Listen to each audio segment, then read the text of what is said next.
Hey guys, it's Brandon, aka The Workman's Pomp, aka Bead136 on Instagram and on the Reddit forums. And today I have another oil-based pomade review for you. It is Sodapomp. Grab yourself a couple of Sodapops and let's get into it. So the brewers of this guy is J. Hillhouse and Company. But what makes this unique is that the original formula is by Michael, the former owner of Granddad's Old Fashioned. And I know that a lot of people out there hold Granddad's Old Fashioned, the original brewing of it, the original recipe. They hold it as a really good pomade, at least that's what I've heard. I was picking up some pomades from Hedge Lion and I saw this and it stuck out to me because it has the soda pop scent. The presentation of the tin kind of has this old school type lettering on it and it looks really cool. It's very simple, simplistic. And each tin is going to vary depending on the scent that you get. And I'll get into that in a couple of minutes because that was one of the things that really stood out to me about this pomade in particular. So the ingredients are petroleum, beeswax, micro wax, grapeseed oil, mineral oil, and fragrance. And this is touted as a medium hold pomade.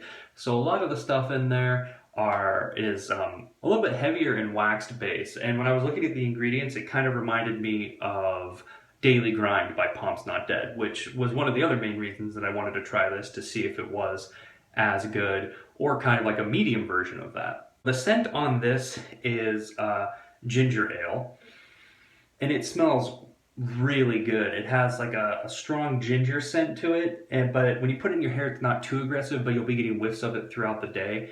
And that's one thing that I really like about this stuff is that, because I've said in my past reviews, I really like the novelty scents. And the cool thing about this company is they have the same product, but they have tons of different Sodapop scents for you to choose from. So I picked one that appealed to me because I really like ginger ale, but there's all sorts of different kinds.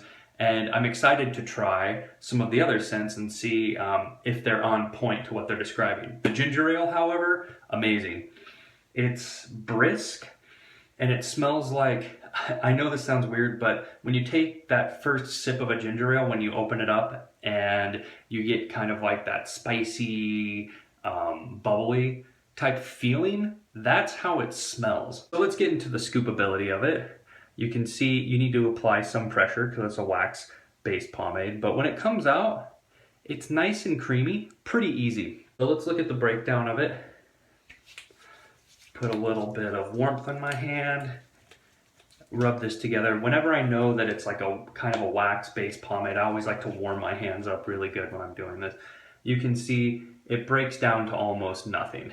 And I'm only going to put this one scoop in my hair because I started to apply and decided I wanted to do a review real quick on it. As you can see, it goes into your hair. It is pretty smoothly, but it is a wax-based product, so you can expect maybe a little bit of tug and pull. Just be warned. Smooths back, some pulling. Like I said before, this is a waxy-based pomade, so there's a little bit of pull to it. And the thing that's surprising about this pomade, it's pretty heavy for a medium and has a really good hold for a medium. Like I said earlier, I wanted to see if this was like a medium version of Daily Grind and by Pomp's Not Dead, and it's pretty dang close. Slicks back pretty well. Once you get the pomade in your hair and you do the first application of it, it's gonna start slicking pretty well. Get it nice and warmed up, it's gonna be smooth. And once this kind of starts to set, like most wax-based products, it's going to firm up quite a bit. Now this stuff being a medium, it firms up pretty good. I almost feel like this is kind of walking the line between more towards a firm than a medium. Either way, it's great. The characteristics of it are that it's pretty slick for a waxy pomade, but obviously that this is going to be mainly a waxier experience. So if you're not fond of wax-based pomades, you're probably not going to like this stuff. I don't mind wax-based pomades, like I said, if they're done right and they're done well, then I'm all for them. So let's get into styling a pomp and see how this goes. So as I'm styling this, I can tell you, I think I've mentioned in my past reviews that the reason why I like these novelty scents is that I have a very sensitive nose, so cologne and ladies' perfume will give me bad allergies. So something like this stands out to me. And also, like I was saying before, it's by the original guy. The original formula, at least, is by Granddad's. The original guy who did Granddad's. So I was very intrigued by this. Okay, got a pretty decent pomp going right now. Overall, a pretty easy styling experience with this. You can get some good tall shape on this if you really want to, and it'll hold, I feel like, fairly well for a medium. Like I said, this is toting kind of towards the wax base firm side. Overall, this stuff is pretty good. I was surprised by it. Like I said, it'll last in the heat. It is a wax-based pomade, so it is a little bit firmer. This stuff is really good. My overall thoughts on it are that it smells good, it styles good for a medium. I would give this for a rating 4.2.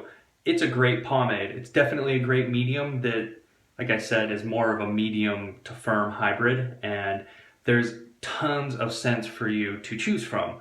So this is a pomade that I would say that if you're into soda scents and you're looking for kind of a waxier based medium that you kind of wanted to play around with and just kind of throw into the mix, give Sodapomp a try. I always want to call it Sodapomp, but yeah, give Sodapomp a try. I got this on Hedgeline for, I think, under 10 bucks. So it's accessible too, and I know they have all sorts of different lines of the Sodapomp stuff, so give it a look and tell me what you think.